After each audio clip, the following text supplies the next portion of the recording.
ज्या महात्मा फुले आणि सावित्रीबाई फुलेंनी या जगाला पटवून दिली ते महात्मा फुले आणि क्रांतीज्योती सावित्रीबाई फुले गुलामगिरीच्या जोखडातून खऱ्या अर्थाने मुक्त करून संविधानाच्या माध्यमातून आपल्याला सर्वांना न्यायाचा समानतेचा हक्क दिला ते संविधान निर्माते की ज्यांच्यासाठी आपण आज स्मारक उभारण्याचा संकल्प केलेला आहे ते विश्ववंदनीय भारतरत्न डॉक्टर बाबासाहेब आंबेडकर आणि जग बदल घालून गाव असे सांगून गेले भीमराव की पृथ्वी शेषनागाच्या डोक्यावर नसून श्रमिकांच्या आणि कष्टकऱ्यांच्या तर हातावर आहे असे विज्ञानवादी विचार सांगणारे साहित्यरत्न लोकशाहीर अण्णाभाऊ साठे माता रमाई माता जिजाई यांच्या स्मृतीला विनम्र अभिवादन करू आजच्या सभेला उपस्थित असलेले आमच्या स्मारक समितीचे ज्येष्ठ नेते कार्याध्यक्ष आदरणीय गौतमराव रोकडे साहेब त्याचप्रमाणे ज्यांच्या अनुभवातून आपण आज हा मार्गक्रमण करतोय ते आदरणीय प्रकाशजी सोनवणे साहेब त्याचप्रमाणे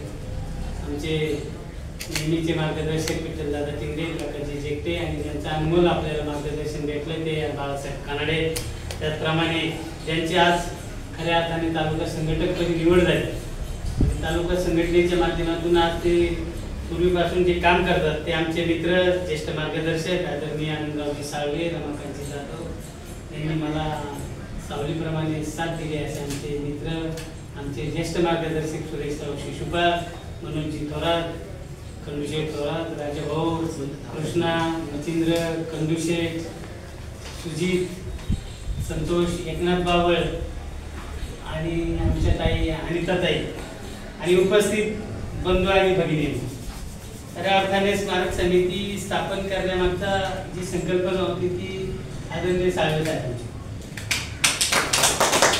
साहेबांनी सुरुवातीला ही संकल्पना मांडली की आपल्याला नाव केलं विकासचं नाव आहे आमचं पण त्यांनी खरं आयोजन केलेलं ते विकास खरी संकल्पना आनंदराव साळवेंची आनंदराव साळवेंनी एक व्हॉट्सअप मेसेज केला की आपल्याला डॉक्टर बाबासाहेब आंबेडकरांचा पुतळा आणि स्मारक उभारायचं आहे आणि ते मला म्हणले तुम्ही सामील व्हाल का तुला चांगली संकल्पना आहे आपण सामील झालं पाहिजे कारण ही संकल्पना सगळ्या आंबेगाव तालुक्यातील तमाम ही मामियांच्या मनातल्या स्वप्नातली ही संकल्पना आहे आणि ही संकल्पना साकार करण्यासाठी आपण निश्चितपणे प्रयत्न मी दादा टिंगरेंशी बोललो रोकडे साहेबांशी बोललो खंडूशेठशी बोललो असे सगळ्यांशी बोलल्यानंतर आमच्या मनातून एक आलं की आता आपण पहिले समाजात जाऊ समाजात गेल्यानंतर समाजाच्या लोकांची काय भावना आहे ही पहिली पाहिजे आपण 4-10 लोकांनी उठायचं स्मारक समिती तयार करायची पण लोकांची काय भावना मग आम्ही जनजागृती अभियान सुरू केलं आणि जनजागृती अभियान कानडे सर सुरू केल्यानंतर आवट्यापासून आम्ही सुरू केलं अगदी 7-8 टप्पे केले आम्ही आणि 8 टप्प्यांमधून आम्ही रोज 10-15 गावांमध्ये जाऊन त्या लोकांशी डायरेक्ट संपर्क साधून आमचे मचिंद्र वाघमारे असतील व ही सगळी मंडळी आमच्या बरोबर कायमस्वरूपी त्या ह्याच्यात मग अतिदुर्गम भागात आवट्यापासून तर खाली लाखनगाव देवगावपर्यंत किंवा पोंदेवाडी असेल तुमचं लोणी धामणे असेल या सगळ्या भागात आम्ही लोकांशी चर्चा केली लोकांनी चर्चा केल्यानंतर लोकांना हा प्रश्न मांडला की आपल्याला भारतरत्न डॉक्टर बाबासाहेब आंबेडकरांचा पुतळा आणि स्मारक बांधायचे आपली संकल्पना काय आहे ते म्हणले निश्चित आम्ही राजकीय जोडे हेवे दावे सगळे बाजूला ठेवून निश्चितपणे आम्ही सामान्य माणसं तुमच्या बरोबर आहोत आणि निश्चितपणे या कामाला आमचा सर्वांचा पाठिंबा आहे आणि त्या सर्वांचा आपण पाठिंबा घेऊन लोकशाही पद्धतीने आपण पहिली कोर कमिटी तयार केली कोर कमिटीचा आपण व्हॉट्सअप ग्रुप केला होता व्हॉट्सअप ग्रुपला आपण कोर कमिटीचे सदस्य कोण होणार काय होणार याची कल्पना सगळ्यांना दिली जे आले ते कोर कमिटीत आले त्याच्यानंतर विभाग वाईज आपण संचालक मंडळ नेमलं मग इकडे भीमाशंकर पट्ट्यात असेल इकडे आहोपे पट्ट्यात असेल इकडे पेठ गोडेगाव असेल म्हणजे जे जिल्हा परिषद गट आहे त्या गटानुसार आपण संचालक मंडळाची निवड केली की त्या भागातले त्या लोकांना माहिती असलं पाहिजे आणि त्या परिसराचा अभ्यास असलेली लोक आपण घेतली आणि सर्वसाधारण 30 लोक आपल्याकडे संचालक झाली त्या दुर्दैवाने पांडुरंग ससाने यांचा दुर्दैवी मृत्यू झाला त्यांच्या काही आजारपणामुळे म्हणून 29 सदस्य राहिले आणि 29 सदस्य आणि 11 कोर कमिटी मेंबर असे आम्ही ती सगळी संकल्पना चालू ठेवली आणि त्याच्यानंतर स्मारकासाठी स्मारक बांधायचंय बाबासाहेबांचा पुतळा आपल्याला बांधायचा आहे पण कुठे बांधायचं स्वतःची जागा नाही स्मारक समितीकडे स्वतःची जागा नाही मग आम्ही सगळ्यांनी ठरवलं की आपल्याला कृषी विभागाची गट नंबर 200 गोडेगाव मध्ये असलेली जागा जी आपल्याला 5 एकर मागायची आहे 5 एकर जागा मागताना आपल्याला स्थानिक लोकप्रतिनिधींचा आधार घ्यावा लागेल. आणि म्हणून आम्ही सर्वांनी आदरणीय वळसे पाटील साहेबांना भेटलो आणि आमची संकल्पना ज्या दिवशी मांडली त्या दिवशी आपण सगळेच होते. सोनवणे साहेब, तुम्ही साहेबांशी सगळे डिस्कस केलेलं आहे. आणि त्यावेळेस साहेबांना ही संकल्पना पटल्यानंतर साहेबांनी कृषी मंत्री माननीय नामदार माणिकराव कोकाटे यांना पत्र लिहिलं आणि समाज कल्याण मंत्री आदरणीय संजयजी शिरसाट यांना पण पत्र लिहिलं की भारतरत्न डॉक्टर बाबासाहेब आंबेडकर स्मारक कोर समितीला ज्यांनी मागणी केलेली आहे मग त्या मागणीसाठी आपल्याला ही जागा देणं बंधनकारक आहे किंवा दिली पाहिजे अशी त्यांनी विनंती पत्रात त्यांना सूचना केली. तर आपण स्मारक समिती का करायची याच्यासाठी आपल्याला बाबासाहेब हे आपलं दैवत आहे. बाबासाहेबांनी सांगितले शिका, संघटित व्हा आणि संघर्ष करा. आपण शिकलोय, स्मारक समितीच्या माध्यमातून संघटित झालोय आणि आता स्मारक उभारण्यासाठी आणि पुतळा उभारण्यासाठी आपल्याला संघर्ष करावा लागणार आहे. आणि त्या संघर्षाची तयारी आपल्या सगळ्यांच्या रक्तात भिनलेली आहे आणि निश्चितपणे आपण तो संघर्ष निश्चितपणे पार करून आपण निश्चितपणे जसा भीमा कोरेगावचा युद्ध आपण जिंकलेला आहे तशा पद्धतीने आपण हे निश्चितपणे आपण यशस्वी होऊ याची मला खात्री आहे. आदरणीय वळसे पाटील साहेबांनी पत्र दिल्यानंतर आम्ही कोर कमिटीच्या सदस्यांनी तात्काळ माणिकराव कोकाटे यांच्या राजगड बंगल्यावर त्यांची भेट घेतली. मंत्रालयामध्ये जेटे साहेब असतील, आमचे जनार्दन साळवे साहेब असतील, प्रकाशराव वाघमारे साहेब असतील आणि सर्वांनी भेट घेतली. ज्या दिवशी वळसे पाटील साहेबांचं पत्र पाहिलं त्याच्या दुसऱ्या मिनिटाला माणिकराव कोकाटे यांनी त्याच्यावर लिहिलं की यांना कृषी विभागाच्या सचिवांना सांगितलं की यांचा प्रस्ताव सादर करा. आणि ते हिरव्या शाईने लिहिलं. तिथंच आम्हाला आनंदाचा क्षण वाटला की हिरव्या शाईने लिहिलं ग्रीन सिग्नल आहे. मग तो ग्रीन सिग्नल घेतल्यानंतर आपली मंडळी सगळी ध्येयाने पेटलेली आहे. ही सगळी सुटल्यानंतर आम्ही तिसऱ्या दिवशी औरंगाबाद मध्ये जिथे आता छत्रपती संभाजीनगर म्हटलं जातं तिथे आदरणीय संजय शिरसाट साहेबांच्या बंगल्यावर गेलो. बंगल्यावर गेल्यानंतर आम्ही ते आमचं पत्र आणि आदरणीय वळसे पाटलांचं पत्र दाखवलं. त्यांनी सुद्धा हिरव्या शाईनीत लिहिले की प्रधान सचिव सामाजिक न्याय विभाग हा प्रस्ताव कृषी विभागाला सादर करा. आणि निश्चितपणे त्याचा फॉलोअप चालू आहे. भंडारे साहेब जे आहेत OSD त्यांनी आपल्याला मदत केलेली आहे. आणि आता आनंदाची गोष्ट अशी आहे की त्या पत्रावर कारवाई होण्यासाठी बुधवारी आपल्याला प्रधान सचिव हर्षदीप कांबळे साहेब यांच्या दालनामध्ये 3 वाजता आपली बैठक आयोजित केलेली आहे. ज्यांना शक्य होईल म्हणजे सगळ्यांनीच आलं पाहिजे असं नाही, ज्यांना शक्य होईल त्यांनी आलं तरी चालेल, नाही आलं तर आम्ही 4-5 मंडळी जाऊन हर्षदीप कांबळे सरांशी बोलणार आहोत. मंडळींनो, सोनवणे साहेबांचा याच्यामध्ये सिंहाचा वाटा आहे कारण ते कृषी विभागाचे संचालक डेप्युटी डायरेक्टर होते आणि एक चांगल्या महत्वपूर्ण पोस्टवर असलेला माणूस. ज्या दिवशी आता मला तो विषय काढायचा नाही, ज्या दिवशी माझ्यावरती आरोप झाले गेले की हा माणूस उठतोय, एवढी मोठी जागा कुठं असणार आहे, पुतळा कसा बसवणार आहे, गायरान जागा कुठे मिळते का, त्या दिवशी त्यांना माहिती नसेल. आंबेगाव तालुक्यामध्ये आदिवासी विकास विभागाला 10 एकर जागा देणार हे कृषी विभाग आहे. महसूल विभागाला 2 एकर जागा देणार हे कृषी विभाग आहे. न्यायालयाला 2 एकर जागा देणार हे कृषी विभाग आहे. आणि आता आपण जे मागतोय हे फक्त आपल्या स्मारक समितीला मागत नाही तर आपण आपल्या सामाजिक न्याय विभागाला मागतो. म्हणजे शासन टू शासन आपल्याला ती जागा मागायची आणि त्याच्यामध्ये आपल्याला फक्त स्मारक नाही, ज्या डॉक्टर बाबासाहेब आंबेडकरांनी ग्रंथासाठी बंगला बांधला होता त्या बाबासाहेबांचं स्मारक तर होणारच आहे. पण तो स्मारकाच्या नंतर सुद्धा आपण तिथे भव्य ग्रंथालय असेल, MPSC UPSC चे स्पर्धा परीक्षा केंद्र असेल, तिथे आधी सामाजिक न्याय विभागाचे मुलामुलींची 2 वसतिगृह असतील, मेडिटेशन असेल, अशा सर्व सुविधा युक्त असं असेल.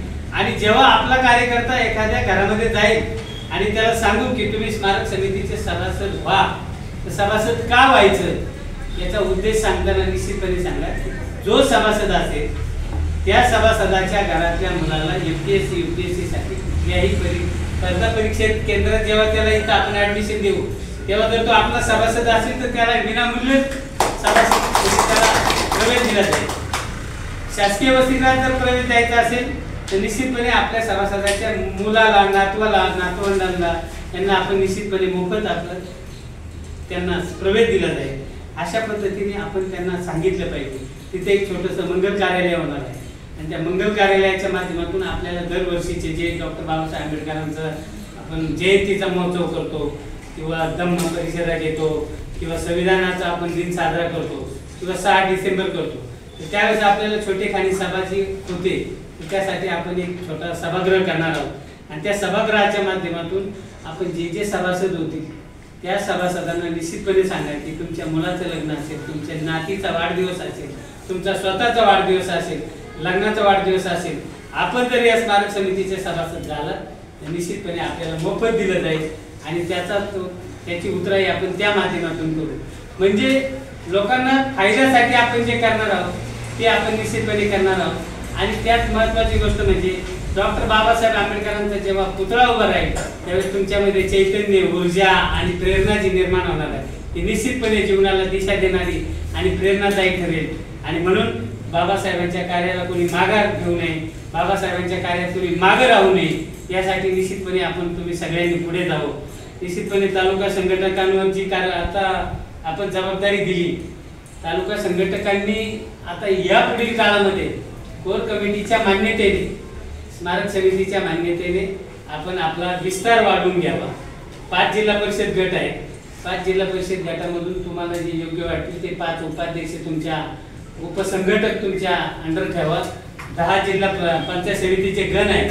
त्या 10 पंचायत समितीच्या गणांमध्ये तुम्ही त्यातले 10 सचिव ठेवा आणि असा एक 15 जणांचा एक मोठी टीम तयार करा की जी टीम तुम्ही प्रत्येक ठिकाणी जाऊन, प्रत्येक गावामध्ये जाऊन तुम्हाला अपडेट देईल आणि ती अपडेट घेतल्यानंतर जे संचालक आहेत स्मारक समितीचे त्यांची एक तुम्ही स्वतंत्र बैठक लावून त्यांच्यामध्ये तुमचा आढावा घेऊन नंतर स्मारक समितीला हा अहवाल द्यावा की जेणेकरून आपली संघटना अतिशय तळामध्ये पोहोचली जाईल. आता विजय अभंग आलेले, विजय अभंगांवर एखादी जबाबदारी द्या. ते संचालक पदाला नव्हते, इकडे तानाजी आहे, इकडे आमचे संदेश आहेत, त्यांच्यावर अशी चांगल्या प्रकारची जबाबदारी द्या की ज्या जबाबदारीतून प्रत्येक जण आपल्या प्रत्येक कुटुंबात, प्रत्येक घरात, प्रत्येक माणसापर्यंत पोहोचून आपल्याला त्या जबाबदारीतून आपल्याला हे स्मारक उभं करायचं आहे. खऱ्या अर्थाने आपल्याला सभासद नोंदणी करण्यामागचा उद्देश दुसरा पण असा आहे की आपण जरी आता सगळ्यांनी मिळून वरून पार मंत्रालयातून आपली फाईल तुम्हाला माहीत नसेल किंवा असेल पण मंत्रालयातून फाईल आपली घोडेगावला आली, घोडेगावला मांद्रे साहेबांकडून ती शिरसाट साहेबांकडे गेलेली आहे. म्हणजे त्या फाईलवर पॉझिटिव्ह रिपोर्ट आता झालेले आहेत, आपल्या बाजूने त्यांनी मांडलेला आहे. परंतु ज्या दिवशी ही फाईल सुरज मांढरे साहेब कृषी आयुक्त आहे, म्हणजे आयुक्त साहेबांकडून ज्या दिवशी फाईल ही पुढे जाईल, मंत्रालयात जाईल आणि मंत्रालयात गेल्यानंतर आदरणीय वळसे पाटील साहेब आपले लोकप्रतिनिधी आहेत, त्या खात्याचे कृषी मंत्री माननीय कोकाटे साहेब आहेत आणि त्याचे सचिव, प्रधान सचिव आणि सर्व अधिकारी लोक आणि समाज कल्याणचे मंत्री संजयजी शिरसाट साहेब यांची एकत्रित जेव्हा बैठक होईल आणि ती बैठक झाल्यानंतर ते जेव्हा एकमेकाला कोऑपरेट करतील, वळसे पाटील साहेब आपली जागा मागणारच आहे की बाबा आम्हाला ही समाज कल्याणासाठी जागा द्या, कारण अनेक वर्षापासून आपली मागणी आहे आणि त्यांना ती पटलेली आहे. म्हणून ते जेव्हा सांगतील की आता आम्हाला समाज कल्याणासाठी जागा द्या, त्या दिवशी तो ठराव पास होईल, तो विधानसभेच्या हिवाळी अधिवेशनात किंवा कुठल्या तरी ह्याच्यात जाईल आणि त्याचा अधिवेशनामध्ये तो गदारोळ, प्रश्न, उत्तर हे सगळं होतील आणि त्याच्यातून आपल्याला एक शासन निर्णय तयार होईल आणि शासन निर्णयामधून आपल्याला कलेक्टरला आदेश दिले जातील की सदरची गट नंबर 200 ही जागा ही सामाजिक न्याय व विशेष सहाय्य विभागाला वर्ग करण्यात येत आहे. आणि ते केल्यानंतर त्याच्यामध्ये एक खाली एक शेवटची ओळ असेल, डॉक्टर बाबासाहेब आंबेडकर स्मारक समिती घोडेगाव यांच्या वतीने देखरेख, तिथलं मेंटेनन्स, तिथलं जयंती महोत्सव असेल, तिथल्या बाकीच्या सगळ्या गोष्टी आणि ज्यांनी जे मागितलेलं आहे ते त्याच्यावर उभे करण्यासाठी ते सगळे जबाबदार असतील. अशा पद्धतीने आपण तो शासन निर्णय करून घेऊ आणि त्या दिवशी आपली लढाई निश्चितपणे जिंकलेली असू आणि जिंकलेली असताना ही तुमच्या आमच्या सगळ्यांच्या मदतीने आपण जिंकणार आहोत. आणि म्हणून तुम्हाला सांगतो की हा आपला इतिहास होणार आहे, कारण महाराष्ट्रामध्ये फक्त 2च माणसांनी जागा मागितलेली आहे. पहिल्यांदा इंदू मिलची जागा मागितलेली आहे, ती मुंबईमध्ये जिथे 350 फुटाचा बाबासाहेबांचा पुतळा होणार होता, आता तो 150 फुटावर आलेला आहे. परंतु ती जागा मात्र यशस्वी करण्यासाठी बाळासाहेब आंबेडकर असतील किंवा तुमचे आनंदराज आंबेडकर असतील किंवा आंबेडकरी चळवळीतल्या लोकांनी निश्चितपणे ती जागा मागून ती निश्चितपणे यशस्वी केलेली आहे आणि त्यांच्या पावलावर पाऊल ठेवून आपण निश्चितपणे 5 एकर जागा मागायचा याचा आपल्याला साथ अभिमान पाहिजे. आणि म्हणून ही जागा ज्या दिवशी आपल्या समाज कल्याणच्या नावावर होईल त्या दिवशी मित्रांनो आपला इतिहास होईल. इतिहासाचा इतिहास झाल्यानंतर जो आपण मंदिर बांधलं जाईल आणि त्या मंदिराचा कळस कोण होईल, कोण वीट होईल, कोण चौथरा होईल, कोण पायातला दगड होईल, पण निश्चितपणे तुमचं श्रेय हे या स्मारक आणि याच्यासाठी निश्चितपणे वापरण्यासारखं असेल. आणि म्हणून मागं हटायचं नाही, कारण शेवटी आपण बंडखोर वृत्तीची माणसं, बंडखोर माणसं कधी हटत नाही. कारण भीमा कोरेगावचा इतिहास तुम्हाला माहिती आहे. 28,500 पेशव्यांना लोळवणारे 500 महाल होते. आपण जरी संख्येने कमी असलो तरी निश्चितपणे कायद्याचे पायी आहोत. डॉक्टर बाबासाहेब आंबेडकरांनी आपल्याला कायदा दिलेला आहे आणि त्या कायद्याचं पालन करून आपण संविधानाच्या माध्यमातून ही लढाई निश्चित जिंकू. आपले लोकप्रतिनिधी आदरणीय वळसे पाटील साहेब आपल्या पाठीमागे निश्चितपणे खंबीरपणे उभे आहेत. कोणी गैरसमज करून घेऊ नका. निश्चितपणे त्यांच्या मनात कुठल्याही प्रकारची दुजाभाव नाही, परंतु माणूस आणि वक्ता आणि व्यक्तिमत्व असं आहे की ते आपल्या हातात कुठली गोष्ट आल्याशिवाय ती कधी ओपन होणार नाही. कारण शेवटी एक जबाबदार व्यक्तिमत्व आहे. ज्यांनी 7-8 मंत्रिपद जे भोगलेले आहेत, 7-8 मंत्रिपदांवर ज्यांनी काम केले, तो मंत्री असलेला माणूस ज्या दिवशी शब्द देईल त्या दिवशी तो पूर्ण झाला पाहिजे. म्हणून त्यांनी आमच्यासारख्या कार्यकर्त्यांना निश्चितपणे प्रेरणा आणि चांगलं सांगितलेलं आहे की गौतमराव तुम्ही निश्चितपणे पुढे जा, जिथं अडचण येईल तिथं मी तुमच्या बरोबर आहे, परंतु मी समाजाला लगेच शब्द देणार नाही. ज्या दिवशी माझ्या हातात कुठली गोष्ट माझ्या येईल, अगदी टप्प्यात येईल, त्या दिवशी वळसे पाटील स्मारक समितीचा करेक्ट कार्यक्रम करतील याची तुम्हाला खात्री देतो. जरी आज ते बोलत नसले तरी त्यांच्या मनातली ही इच्छा मी सांगू शकतो. कारण या गौतम खरात त्यांचा कार्यकर्ता रोकडे साहेबांच्या नंतरचा जरी असला तरी गौतम खरात अतिशय जवळ जाऊन साहेबांच्या कुठल्या गोष्टी काय करायच्या असतात हे मला माहीत असतं. म्हणून मी नेहमी संयमाने सांगतो. वळतीला ज्या दिवशी माझ्यावर अलिगेशन झालं सगळी कोर कमिटी चिडली होती, परंतु मी म्हणलं चिडायचं नाही. कारण जो चिडतो त्याचा बुद्धिअंक संपलेला असतो, त्यामुळे तो हाणामारीवर येतो, शिवेगाळावर येतो. आपला बुद्धिअंक संपलेला नाही. आपल्याला जे काम करायचे ते पवित्र काम आपल्याला करण्यासाठी या अडथळे पार करण्याची जी आपली क्षमता असली पाहिजे. आणि हे काम मला शिकवलेलं आहे आदरणीय वळसे पाटील साहेबांनी. वळसे पाटील साहेबांनी सांगितले की संयम अतिशय महत्त्वाचा आहे. राजाभाऊ तुम्ही सांगितलं की भाषणामध्ये आम्ही बोलणार आहोत, काही गोष्टी न बोलण्यासारख्या असतात. ती पेठची आश्रमशाळा आणताना 4-4.5 कोटीची आश्रमशाळा आणली. कधी कोणत्या समाजाने मागणी केली नाही. समाजाची आम्ही फक्त 4 लोकच गेलो होतो, साहेब आम्हाला सामाजिक न्यायाची शाळा पाहिजे. आणि साहेबांनी ती 3ऱ्या वर्षी शिवाजीराव मोगे असताना त्यांनी शाळा आणली. आज 200 विद्यार्थी तिथे शिकतात. अतिशय चांगल्या पद्धतीने काम चालू आहे. हे काम करताना एक मोठं व्यक्तिमत्व असतं की ते स्वतःची वायफळ बडबड करत नाही, तर ते त्याच्या हातात कुठली गोष्ट आल्याशिवाय कधी होत नाही. आणि ही गोष्ट हातात येण्यासाठी तुम्हाला असं वाटतं का आपण आयुक्ताला भेटलोय, आपण डायरेक्टरला भेटलोय, आपण कृषी मंत्र्याला भेटलोय, वळसे पाटलांना माहीत नाही का? या सगळ्या गोष्टी माहीत असतात. तालुक्यामध्ये काय चाललंय ते सगळं माहीत असते. त्यांचा विरोध असता त्यांनी मला बोलून घेतला असतं, माझा कान टोचला असता, म्हणले आता हे थांबव, लोकांची दिशाभूल करू नको, लोकांना चुकीचं मार्गदर्शन करू नको. पण निश्चितपणे त्यांचा प्रोत्साहन आहे. आदरणीय पूर्वताई सुद्धा आपल्याशी आता संवाद साधणार आहे. आणि या पुढील काळामध्ये आपल्याला मुख्यमंत्री साहेबांकडे जाऊन जे आदरणीय रामदास आठवले साहेब आणि वळसे पाटील साहेबांनी जे पत्र दिलेलं आहे त्या संदर्भात आपण जे CM साहेब आहेत देवेंद्र फडणवीस साहेब यांच्याकडे जाऊन आपण त्याच्या बाबतीत निश्चितपणे जर मंत्रालय लेवलला नाही झालं तर विशेष बाब म्हणून मुख्यमंत्री ती जागा आपल्याला देऊ शकतात. आणि मुख्यमंत्र्यांची जागा मुख्यमंत्र्यांच्या आपल्याला हे करण्यासाठी या तालुक्यातले जे भाजपचे कार्यकर्ते ताराचंद कराळे असतील, संदीप भाऊ वानखेडे असतील, यांच्याही संपर्कात आहे मी. शरद शेठ गुप्ते पाटील असतील, प्रदीपदादा कंद असतील, ही मोठाली माणसं आहेत, यांच्या संपर्कात आहे मी. अजितदादाकडे जाण्यासाठी मी जितूबाई बडेकर असेल, तुमचा माऊली कटके असतील आमदार, किंवा अशा लोकांच्या संपर्कात असून आदरणीय वळसे पाटलांचं पत्र आपण त्यांना घेणार आहोत. आणि ते पालकमंत्री आणि अर्थमंत्री आहेत. ज्या दिवशी आपल्याला जागा होईल ती जागा झाल्यानंतर ती कशावर उभी करायची त्याला आर्थिक मदत लागणार आहे. आणि म्हणून फायनान्स मिनिस्टर म्हणून अजितदादा आणि पालकमंत्री म्हणून निश्चितपणे आपण त्यांच्याकडे 100-150 कोटीची मागणी करणार आहोत. कारण मागणी करताना सुद्धा आपली स्वप्न मोठी असावी.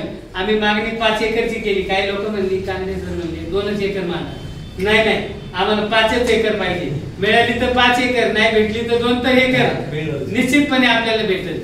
म्हणजे एखाद्या विद्यार्थ्याला प्रोत्साहन देताना अभ्यास करताना त्यांनी 100% मार्काचा अभ्यास जर केला तर तो निश्चितपणे 60-65% मार्क पाडू शकतो. अशा पद्धतीची आपली भावना आहे. निश्चितपणे शुद्ध भावनेने आपण सगळे काम करीत आहोत.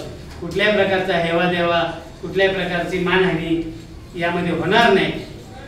प्रत्येकाचा मान सन्मान ठेवला जाईल. ज्याच्या त्याच्या पद्धतीने प्रत्येकाने आपापला रिस्पेक्ट ठेवावा. प्रत्येक आपण स्मारक समितीचे कुटुंब आहोत आणि या कुटुंबातल्या प्रत्येकाने प्रत्येकाच्या सुखदुःखात गेलं पाहिजे. इथून पुढच्या काळामध्ये मला सगळ्यांनी वाढदिवसाचे डेट द्या, नावं द्या.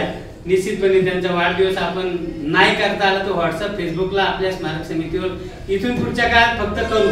इतरांचे आपण वाढदिवस करणार नाही, पण जे संचालक आहेत, जे संघटक आहेत, आता समजा साळवे साहेबांच्या अंडरचे 15-20 कार्यकर्ते येतील, त्यांचे आपण सगळ्यांचे वाढदिवस करू, एकमेकाच्या सुखदुःखात सामील होऊ आणि निश्चितपणे आपण जे वसतिगृह काढणार आहे त्यामध्ये डॉक्टर बाबासाहेब आंबेडकरांनी म्हटलेलं आहे, शिक्षण हे वाघिणीचे दूध आहे. आम्ही जर शिकलो नसतो तर आम्ही बोललो नसतो आणि हे शिक्षणाचा पाया आपण शेवटपर्यंत टिकवण्यासाठी आजही मच्छिंद्र वाघमारेंची मुलगी पुण्यात आहे. जर वसतिगृह इथं असतं तर निश्चितपणे ती इथं शिकली असती. वसतिगृहाची खूप भयानक परिस्थिती आहे. आम्ही वळसे पाटील साहेबांशी बोललेलो आहे, परंतु एका वसतिगृहाला कुठली मान्यता दिली जात नाही. आम्ही CM पर्यंत गेलेलो आहे आणि जेव्हा पृथ्वीराज चव्हाण साहेब होते आणि साहेब होते तेव्हा ते म्हणले की हा एकदम पॉलिसी मॅटर आहे. याच्यामध्ये जर आपल्याला वसतिगृह द्यायचे असतील तर महाराष्ट्रातल्या सगळ्या तालुक्यांना द्यावं लागतील, जिथे जिथे नसतील, आणि तो मंत्रिमंडळाचा विषय होईल. जेव्हा तुम्ही आपण सगळे एकत्र जाऊ तेव्हा निश्चितपणे आपल्यामुळे महाराष्ट्रातल्या इतर लोकांनाही सामाजिक न्यायाचं वसतिगृह मिळेल. आणि खेड आंबेगाव जुन्नर नवीन पुणे जिल्ह्यात नव्हे तर या उत्तर पुणे महाराष्ट्रामध्ये पहिलं एवढं भव्य दिवस स्मारक आपल्याकडून होणार आहे याचा सार्थ अभिमान बाळगू आणि सगळ्यांनी या कार्याला पुढे जाईल. निश्चितपणे सगळे कार्यकर्ते हाडाचे आणि बाबासाहेबांना मानणारे आहेत. निश्चितपणे ते पुढे जातील. या निमित्ताने मला एकच सांगायचे की महिलांची उपस्थिती अतिशय कमी असते, कारण आपल्याकडे 4च महिला आहेत. त्यात आमची मुलगी इथं आहे, त्यांची आहे, त्यामुळं काही विषय नाही. परंतु अनिताताई मला या दृष्टीने एक सांगायचे की रमाई महिला ब्रिगेड या नावाने आपण एक संघटना या स्मारक समितीच्या अंडर तयार करू आणि निश्चितपणे एक अध्यक्ष आपण पुढील मीटिंगमध्ये सगळ्यांच्या वतीने एक महिलांना नेमू आणि जसं तालुका संघटक झाले तसे माता रमाई ब्रिगेडच्या नावाने एक संघटना तयार करू आणि महिलांची संघटना एक स्ट्रॉंग आणि चांगल्या पद्धतीने असली पाहिजे. अशा पद्धतीने आपण यापुढील काळात करू. यापुढील काळात कोणाच्या शंका कुशंका असतील तर व्हॉट्सअप ग्रुपवर कोणीही जाहीरपणे मांडू नयेत. कारण जाहीरपणे मांडल्यामुळं काय होते की लोकांमध्ये गैरसमज तयार होतात. एखादी गोष्ट खटकली असेल तर ती डायरेक्ट ज्या माणसाने पोस्ट केली असेल त्याला फोन करा. त्याच्याकडून समाधान नाही झालं तर सचिवांना फोन करा, नाही झालं तर कार्याध्यक्षांना करा, अधिक नाही झालं तर मी 24 तास अवेलेबल आहे, मला करा, मी तुम्हाला सांगेन. कदाचित फोन लागला नसेल, मी जर समजा माझ्या गावाकडे गेलो तर फोन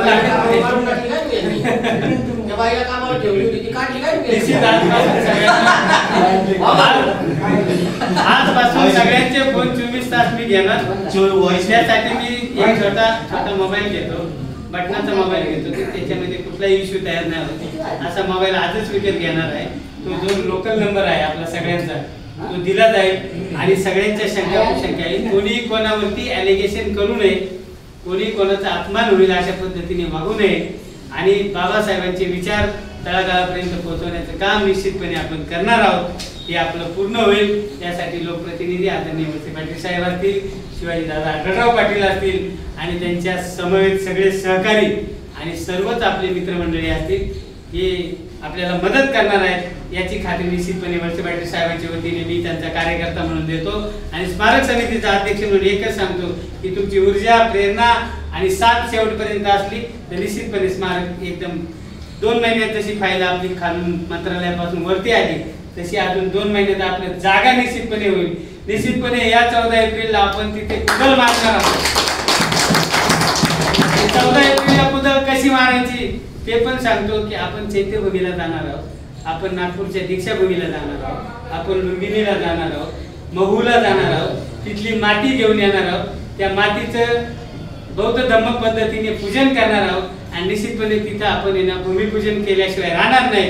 एवढा जय भीम, जय बुद्ध, जय भारत.